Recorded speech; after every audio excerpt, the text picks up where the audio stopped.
Picture, if you will, a tiny eagle chick just emerged from its shell.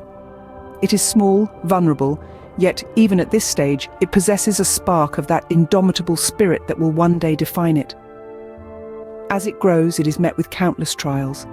Each day is a struggle, a battle for survival.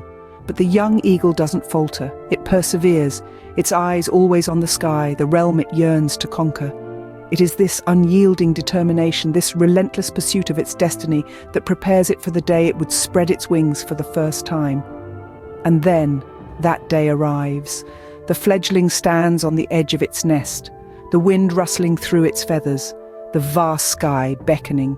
It is a moment of fear, of uncertainty, but it is also a moment of transformation, of liberation. With a leap of faith, the eagle takes its first flight.